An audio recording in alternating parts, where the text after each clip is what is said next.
Welcome to Paradise Love and Veggies. I'm Samantha James. So I have this area that I've planted rhubarb in, and a couple years ago I had an old umbrella, so I use this cloth as weed cloth, and it's worked pretty well. But I'm pretty tired of looking at the stained up gross cloth, so I am going to lift all of this up and I'm going to cover it with some of this beautiful compost I was lucky enough to get from Roger here on Short's Family Farm. And then I'm going to put this cloth back and cover it with some chips, I think, and some alder chips, and try to do a little bit of that in the walkway here. It's just, I've got to leave space between the hot wire for the cows and where I plant and put the chips because they'll eat it, and so I've got to put something down. Last year I did a lot of complaining, and I don't want to be that person. I want to just work hard this time of year to get a little head start. I think that's one of the things you have to really be careful of when you're gardening, is not to start too many projects, because it can just really feel like you're not happy with any of them. So I'm going to work on this little area, and we have a great show in store for today, and we'll check back later and see how my progress has been.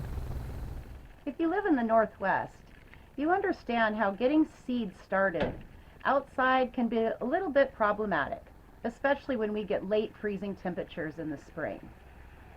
I have a little tiny greenhouse, and I sure love it. It works really well for getting seeds started.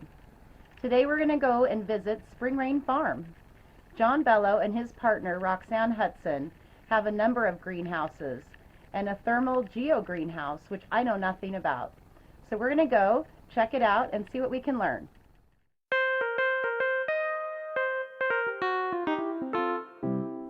Hi Sam, thanks for coming out to Spring Rain Farm and Orchard. We've got 28 acres of diverse organic production here, and we go year round, so we're right in the middle of growing things even now in the middle of January. Hey, this is one of two of the earth-sheltered greenhouses that we have here at Spring Rain. This particular one runs off a climate battery or a geothermal heating system. Keeps it warmer through the winter time and more stable in the summertime than some of our other greenhouses. If you want to come in with me, I'll show you around.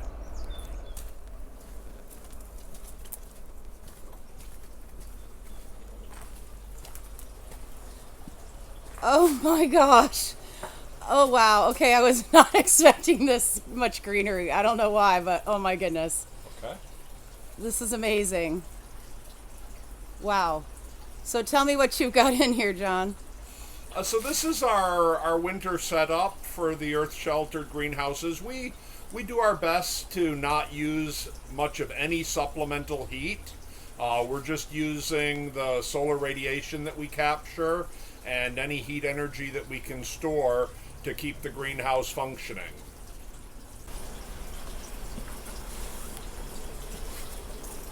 So just like in our other greenhouses, we grow different crops depending on the season of the year. We're always searching for what are ideal things to be producing in the different microclimates that we have. I found that we produce a lot of baby bok choy in the wintertime in our earth-sheltered houses. We also produce a variety of herbs. Here I'm growing chives and rosemary and celery. This greenhouse also serves for some of our subtropical plants. So you'll notice that I'm growing everything from a clock vine, which is a subtropical flowering vine, to a variety of different citruses, olive trees, a few other a guava, a few other things like that. They're mostly for playing around, but they also provide us with some rare crops for the Olympic Peninsula. The citrus, for example, is just about ready to be harvested, and we'll be making a batch of commercial orange marmalade out of it. So our primary means of heating the greenhouse is through the geothermal battery or the climate battery. That's basically a system for storing heat from the air inside the greenhouse And the way that we do that is up in the peak of the greenhouse, close to the ceiling, we have a fan that takes in warm air that accumulates in the greenhouse, and it blows that warm air down through a series of about 2,000 feet of pipe that's buried in the floor of the greenhouse about 6 feet below where we're standing. As that air moves through that system, that network of pipes, it loses a lot of its heat, and it emerges again into the greenhouse a little bit cooler and a little bit drier. So that's how we accumulate heat, and that happens most any day that the sun is shining. The temperatures in here will get up to about 80 degrees, and at that point we start storing heat energy. During the evening time, when the temperature starts to drop in here, the fan will come on again, and it'll blow relatively cool air through that same network of pipes, and that air actually will then absorb heat from below the surface of the ground. We're typically blowing out air in the temperature range of 48 to 55 degrees from our earth battery, and that keeps the greenhouse warm overnight. This is our other earth-sheltered greenhouse. It doesn't have a geothermal heating system. It was the first one that I built and isn't quite as refined as the one that we were just in, but we use it for similar production practices, and it's good at keeping the temperatures warmer. We have about 1,500 square feet of production area in each of the earth-sheltered greenhouses.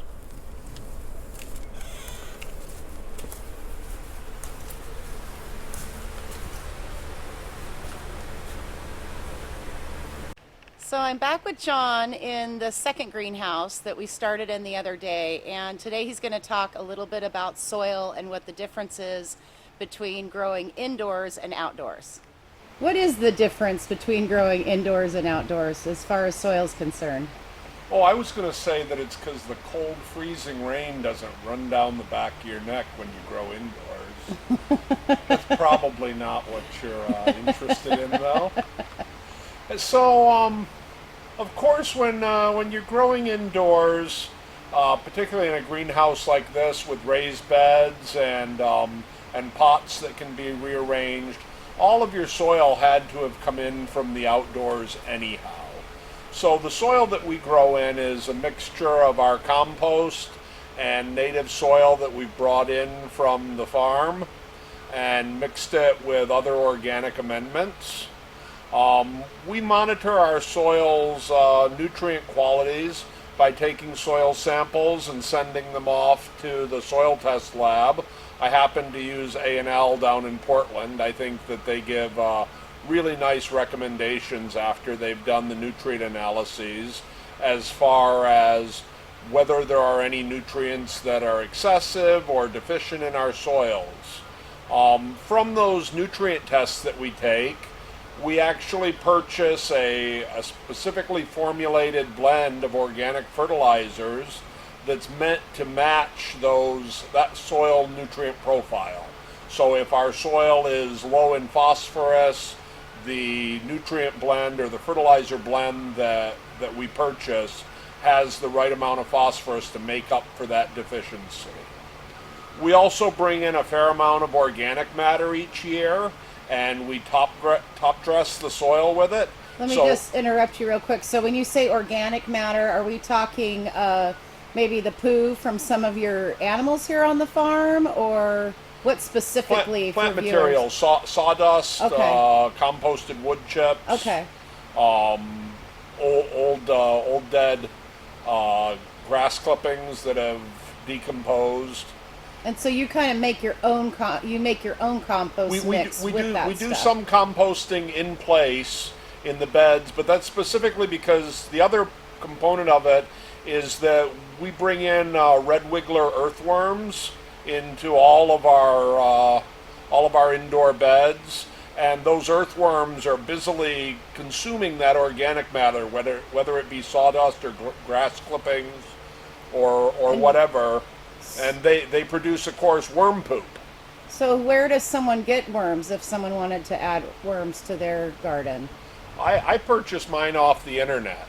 Okay. There are a number. I'm I'm a particular fan of Green Greg's Worm Farm down in Alabama, I believe.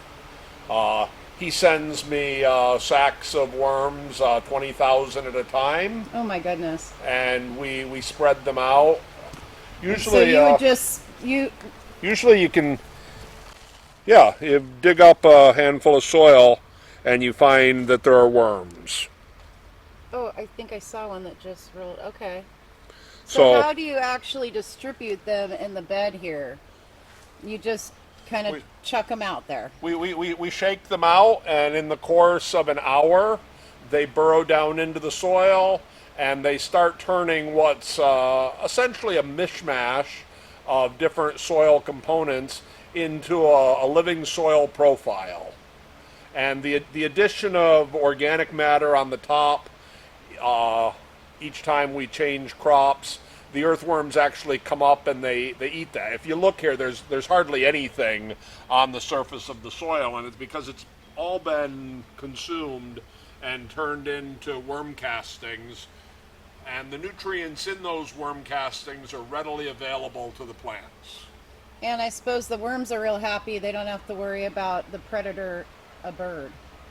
The worms are delighted. They do a great job. Best life on earth for a worm is here at Spring Rain Farm.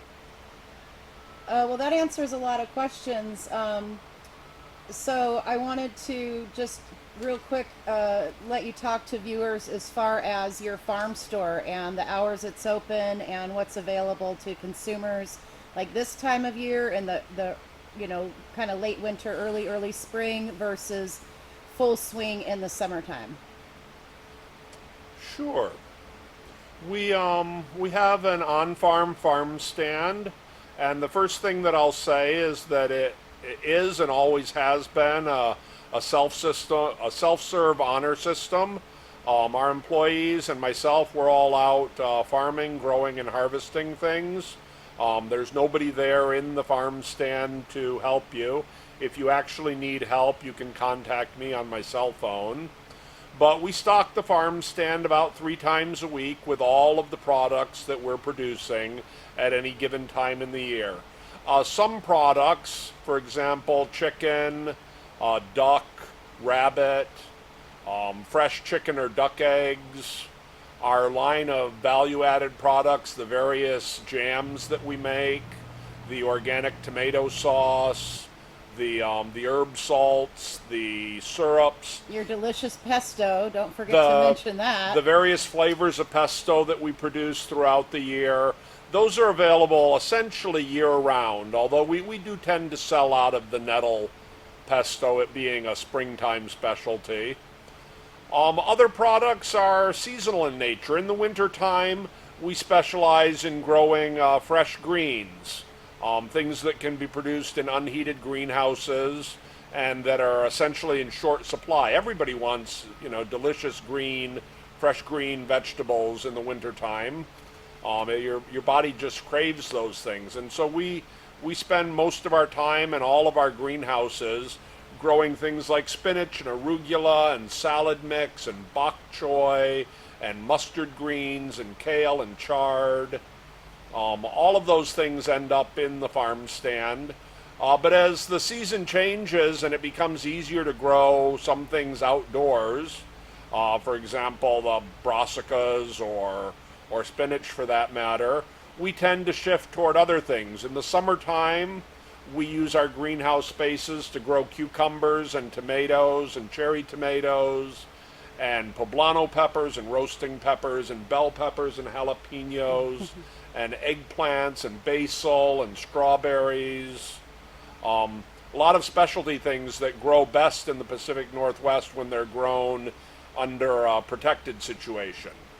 And what are the hours of your farm stand? But during the daytime. Oh, daylight hours. Yeah. Okay. All right. Well, I really appreciate you letting us come out and telling us a little bit about your greenhouse operation here. And I know it encourages viewers to try to get growing for this season. Yeah, we're thinking this season is going to be fairly mild going into the spring, and with that in mind, we're we're trying to push a little bit harder to get things going early and get things out and available to people as soon as we possibly can. Part of our mission here at Spring Rain is to make local food more readily available when it's not normally in season. Well, thank you so much for all that you and Roxanne and your crew does. It was very nice talking with you. I got this little area done. It looks so much better. I'm really happy with it.